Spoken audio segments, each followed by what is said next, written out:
So Canon has now extended their lineup with the C80. It's the successor of the very successful Canon C70. If the C80 is really better and if there's any difference between those both cameras, you're gonna find out in this video. Coming up. Hi guys, my name is Paul, I'm a German-based filmmaker and this channel is all about filmmaking gear reviews but also DaVinci Resolve tutorials. So if it's something that you're interested in, consider subscribe, that really helps the channel. Thank you.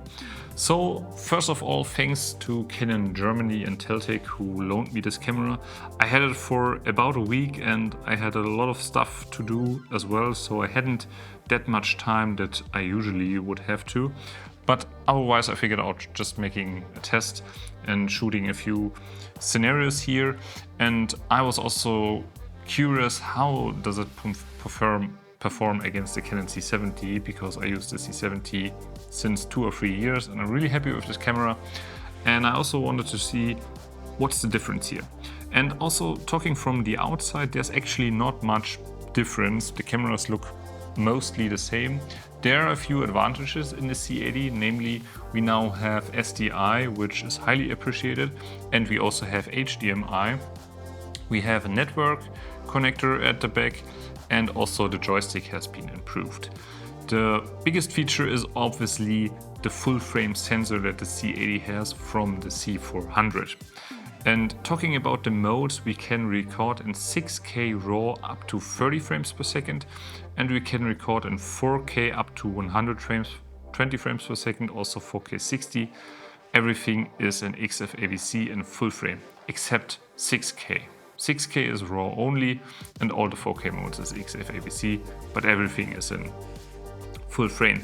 Now, the C400 has 6K up to 60 frames per second. Why is that? So on the C80 we are still using SD cards, and that's the limitations of the SD cards. They can't handle more than 6K RAW up to 30 frames per second. That's the maximum. Personally, I don't find it to be a big deal, but for some people it can be a deal. So then I was looking at the image difference, so I took the same lens, which was the Helios 44, and we shot off a bunch of scenarios with skin tones, also outdoor different colors, to see how these cameras differ. And to be honest, they both look very great. The only thing I noticed was that the C70 looked warmer in every scenario, but that's an easy fix. There's one big downside to the C70, and that's the lack of detail. I'm not talking about sharpness or clinical sharpness. It's not that the camera there's not much detail in the image. That's the issue. It's a little bit of a soft sensor, and I'm happy to say that with the C80 the image looks very detailed, very clear, really nice, and also really organic, I think. Then I also tested the low light, and of course the C80 wins by far, because that one also has the triple base ISO to 800, 3200 and 12800 as on the C400. As I've said there, it's not like that there's no noise, there is noise, but it's just little chroma noise, not the nasty color noise, and it cleans up in post very easily. So therefore, I really like that camera, and you can use it for every scenario nowadays. The C70 was still a little bit limited. I wouldn't use it more than ISO 3200, but with the C80 I feel like you can do everything with that camera. Then is also the question about dynamic range, because the C70 has the same sensor as the C300 Mark III, which is a dual gain output sensor, and that one has really good dynamic range. So I made my over and under exposure test, and guys, I'm just saying, if you're shooting all the scenarios like interviews with windows in the background and everything that you do, you won't see a difference. The only time you see a difference if you're shooting tests like this. So, and I conducted that there's quarter, like half a stop more in the C70, mostly in the shadows, because it recovers the shadows more nicely with less noise, and also in the highlights it renders them a little bit better. But for the scenarios where you're out there and shooting, I couldn't tell a difference, honestly.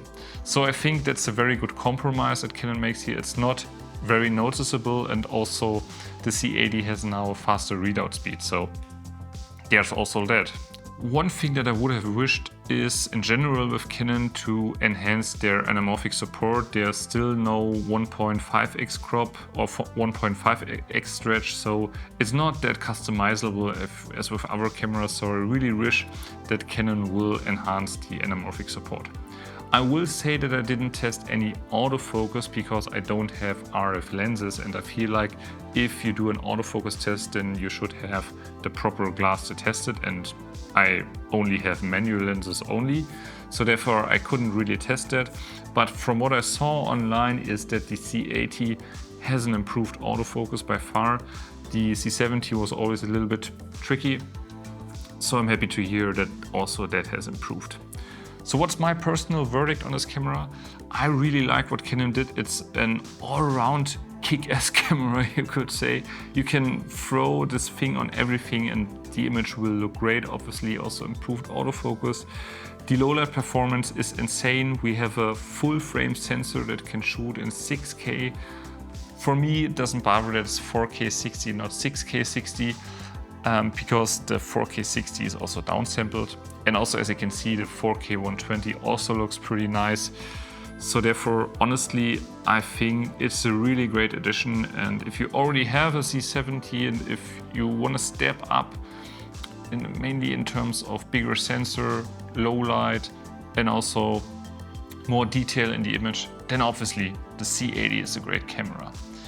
There's also the C400, but I think that's a totally different target group. The C70 is more for owner-operator cameras, and the C400 does make more sense if you're working in a bigger team and also bigger productions and stuff like that. So yeah, if you have any further questions, you know the game, then just drop them down in the comments below, and I'm gonna see you in my next one. Cheers!